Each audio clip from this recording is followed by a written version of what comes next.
Canelo Alvarez wins a 12-round unanimous points decision over Jaime Munguia. He retains his undisputed 168-pound titles. Let's talk about this fight. So, for one, I kind of... did I get the fight I expected? Yes and no. Yes and no. So I expected Canelo to win this fight, but I thought he would have stopped Munguia. Now, I think the stoppage was there, but we'll talk about that more in a little bit. In terms of the score of this fight, they had it 115-112, which with a knockdown included is still a 5-7 round, which that is competitive. 5-7, that's reasonably close. They had another scorecard of 116-111. I think it was 116-111, so that's an 8-4, which I kind of tend to concur with that. And then they had a scorecard of 117-110, which is 9-3, which the 115-112 scorecard I think is a little bit too close. The other two are just about right.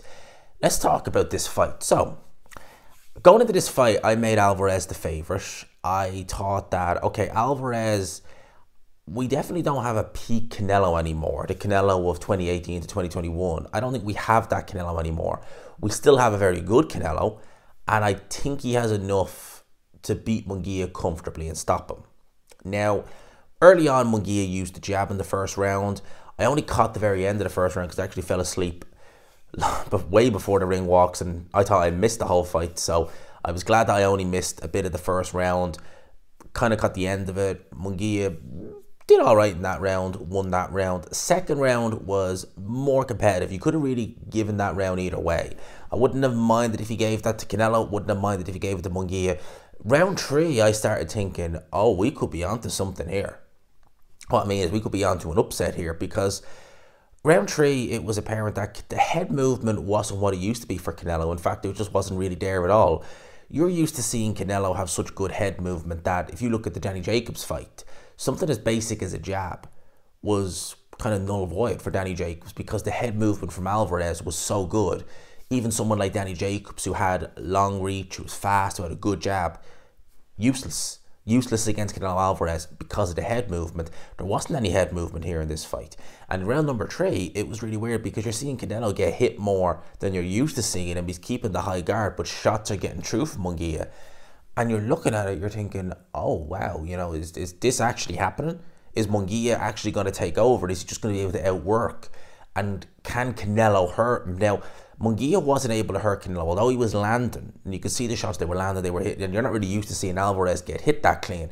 Although they were landing, they weren't having a detrimental effect on him in any way. But then you were thinking, right, well, what's Alvarez got to retaliate with? Can he hurt Munguia? And early in round number 4, I actually was thinking the answer was no, because Alvarez, early in round number 4, he landed a very short right hand, landed bang on the button of Jaime Munguia. Munguia took it. So I'm kind of looking at that like, oh boy, you know, Alvarez, he's not even able to hurt Munguia. We could be onto something. But alas, Canelo then started opening up a combination, said he found a home for his uppercut.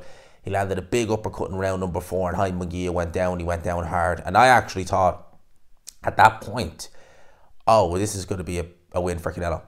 You know, Canelo's just going to go in there now. He's going to, once Munguia's back up to his feet, once he's good to go, Canelo was just going to go like a little bull in the china shop and take this guy out, but he didn't. Now, he did take over from then on, and he did hurt Munguia several times, the head and the body. I think it was at round number 6. He started that round with a left hook, and I want to say from then on, so that was 6 round in a sec, but it seemed like from rounds 4, I want to say till about round 7, that was kind of Canelo's period where he could have got the stoppage, because every time he landed, he seemed to hurt Munguia. He got a reaction, whether it was the head or the body. One critique, what was Canelo Alvarez doing too much? He was headhunting. He was looking for a big headshot. He was looking to land the uppercut again. He was looking to land the left hook. He was looking to land the right hand. And he was landing them. And they were hurting Munguia. But Munguia was able to ride the storm. And sometimes he'd back up. Even after getting hit one of those shots, Canelo would have to reset. He'd have to look for another opener. And the moment would go. Once he started going to the body, he really started hurting Jaime Munguia. He hurt him with a left hook to the body, and as soon as he landed it, Munguia's hands just dropped. Problem was, Canelo Alvarez wasn't going to the body enough. And it's really weird when you're a fighter and you're kind of like, okay, I'm not really, I know I can hurt him to the head, but I'm missing a bit. Oh, but I've just hurt him to the body. Okay, let's work on the body and then let's go upstairs when we get the chance, because the arms are going to come down, the gloves are going to come down. He wasn't doing that, and that was a bit disappointing. If you're looking to see a stoppage and you're looking at a fighter and you think, okay, you've got the firepower to stop this guy, you've hurt him to the body is there. Canelo just neglected it. And then we go into round number 8, where I think at that point it was, again, the fatigue coming in for Canelo. Now, Canelo Alvarez will be 34 years old in July. I think we're in the twilight of his career. I'm going to sound probably negative with this, but I reckon we maybe have 2, maybe 3 years left of Canelo in boxing, because you can definitely see that it's not the same Alvarez of a few years ago. You can see that. He's never had the best stamina, but after round 7, it just seemed as though he went into autopilot. If the big shots are there, they're there, but if they're not, they're not. And he didn't really, apart from the 12th round, he never really hurt Munguia again. I don't want to say it was that Munguia got used to the power. I think that the power just subsided because Alvarez got fatigued, he got tired. The work was a little bit sloppier then. The clean, accurate shots he was still landing them, but not as many. He was missing with shots. His actual range was off a little bit. If you see some of the right hands, they missed quite badly. Some of the jabs, they were falling short. So the range was off with a lot of shots for Canelo Alvarez.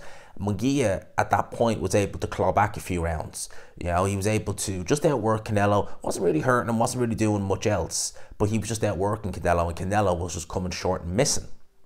And you kind of look and you're like, okay, you're waiting for Canelo to come on strong, because you're thinking, all right, in the past we've seen him have lulls in fights and he's come on strong. He's been able to, you know, step on the gas and find that second wind. It never really came in this fight. It never really came in the 12th round. He did land the right hand and hurt Munguia near the end of the fight, but it, again, didn't follow up on it. But you knew, like, Canelo was winning this fight. You knew it was only one guy winning. Munguia was game, but he wasn't really in this fight. Well, he was in it, but, you know, not to the extent that he could make a case of even having a sniff of a prayer of this. So they get to the 12th round. Everyone expects Canelo to win, gets the decision, there it is. But from what I see in there, how do I say it, right? Because the first half of the fight, this was the best I've seen Canelo in a long time. This may be the best I've seen Canelo since the Caleb Plant fight. It may very well be the best I've seen him since then.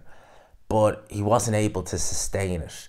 This was a good performance. Don't think I'm saying it was a bad performance. It wasn't. Again, it probably is the best I've seen him as a whole since the Caleb Plant fight. But in the Caleb Plant fight, he was able to look phenomenal the whole way through. Even in some of the rounds that he lost to Plant, he was still able to look good the whole way through. In this fight, maybe I'm being too harsh. At points, he looked amazing. And at other points, he just looked, I don't want to say old. He didn't, but very pedestrian. That's the best way. Just almost like, you know, I need to have a break. I cannot maintain any kind of... And I'm saying that he wasn't fighting the fight at a ridiculous pace. Munguia was the one forcing it. But that almost looked like Canelo needed to be like, I need this break. I need to chill. I need this break. So, yeah, it's an interesting one. Now, against someone like Munguia, who didn't look out of place in there, looked very big at 168. So God knows how he made 154 back in the day. Canelo Alvarez was able to go in there and beat him. Now, in the audience was David Benavidez, who I would like to see Canelo in there with next. And I was just looking at this fight thinking, if that's Benavidez in pushing you back, Benavidez is a bigger target, but he's a much bigger man. If Benavidez is in there pushing you back, you are going to have problems. And I was just looking at that thinking, I was looking at this fight the whole time thinking, if Benavidez is in there, how would this be? Because I'm looking at Canelo, and as good as he was looking against Munguia, I'm like, Benavidez is better, and Benavidez can do these things better, and he's just a bigger, stronger, hard-hitting guy. How would Alvarez cope with that? He's a bigger target. Canelo's punching up a bit as well. How would he cope?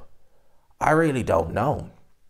Was it Sergio Mora said on commentary that we won't see Canelo of 2018-2021 again? And I agree, we won't. We're not far removed. We're not massively removed. But I don't know if this version of Canelo beat Benavidez. I don't know. Before I would have been quite confident to say, yeah, Alvarez beats Benavidez. Even now. I don't know. After that performance, as good as it was, I'm like, I don't know if he beats, I don't know if he beats Benavidez now after that. Whether we get that fight next or not remains to be seen. I don't know who Canelo was going to fight come what September. I really don't. But I enjoyed this fight for what it was. Canelo Alvarez, the rightful winner. Let me know your thoughts in the comment section below, how you felt the fight went, who you felt, well, I think no one's going to feel that Jaime Munguia won, but how you felt Jaime Munguia did, you know, after looking at it there, compared, did he meet expectations? Did he underachieve? Did you pick him to win and think, oh, he let me down? Let me know in the comments. Hope you enjoyed it, people. Smash the like button if you could, and subscribe, of course, if you haven't already.